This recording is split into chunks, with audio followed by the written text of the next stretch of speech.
Bonjour à tous, je vais vous parler aujourd'hui des bandes LeoPixel, donc c'est des bandes de LED qu'on peut coller, c'est très pratique, c'est très sympa, ça permet de faire des petits projets et qu'on peut aussi donc paramétrer et piloter pour pouvoir changer les couleurs.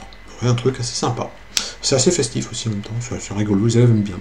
Alors c'est très simple, vous avez chaque LED a un composant à l'intérieur qui s'appelle WS2812 qui permet de recevoir une information et de la traiter. Et comment ça fonctionne? Alors c'est très simple.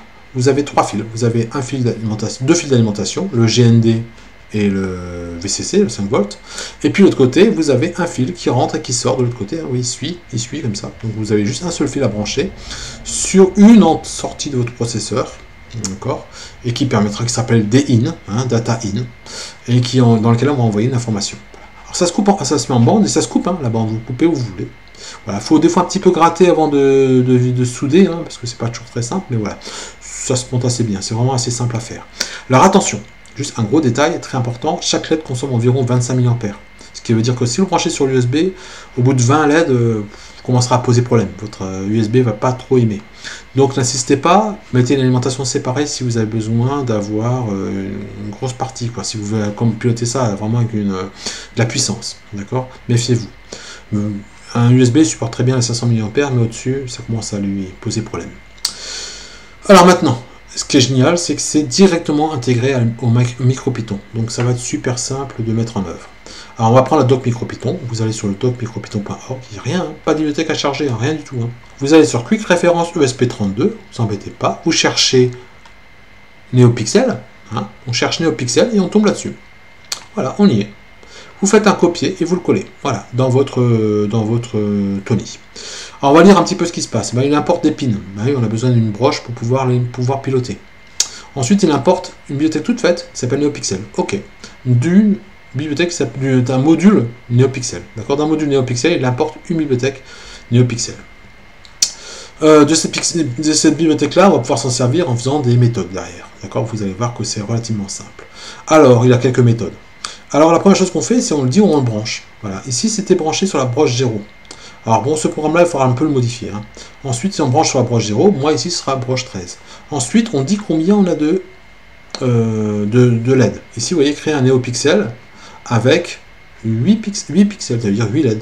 On pourra mettre avec 50 LED ou 100 LED, ça n'a aucune importance. Vous mettez le chiffre que vous voulez.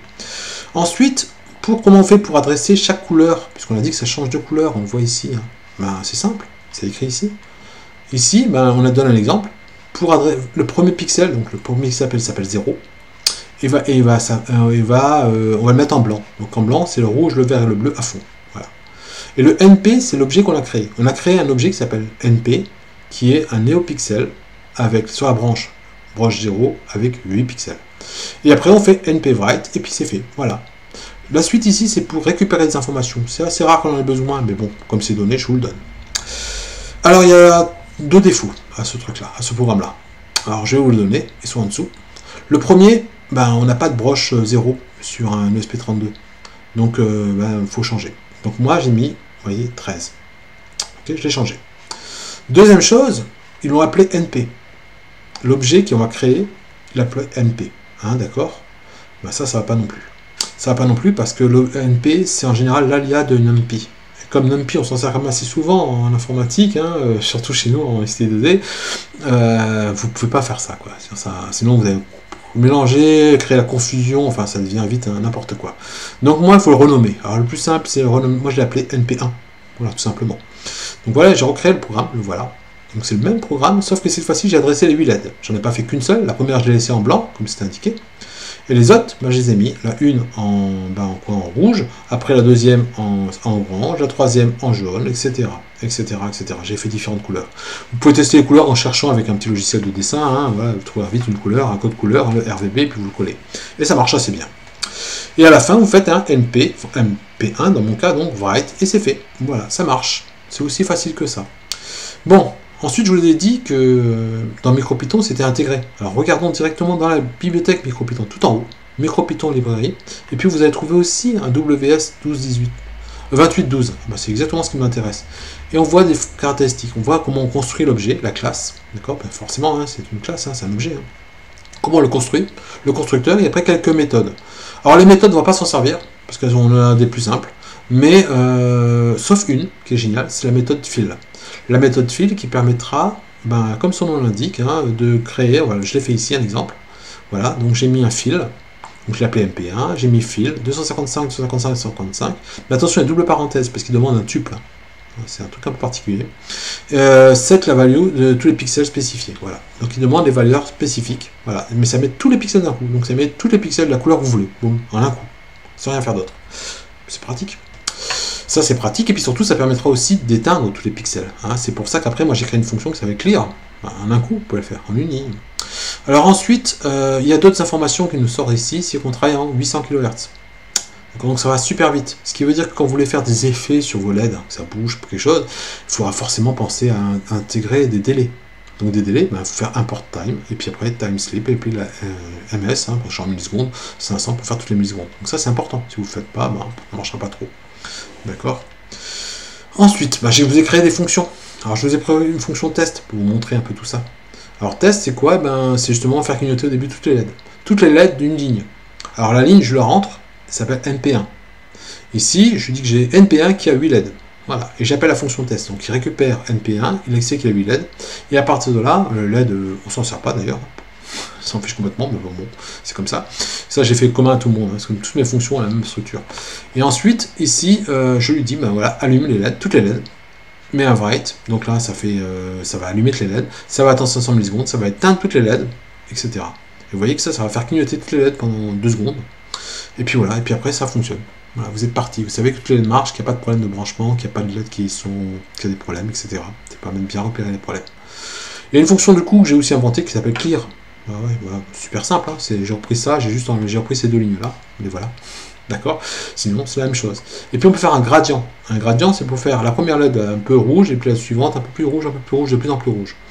Bon là c'est un for, hein, avec un i puisqu'on sait le nombre de LED qu'on a, hein. Donc on va, et puis on va avancer du 0 jusqu'à la dernière LED, c'est-à-dire la LED de 7, hein, souvenez-vous, ça commence à 0 et ça va jusqu'à 7, même si vous avez 8 LED. Hein.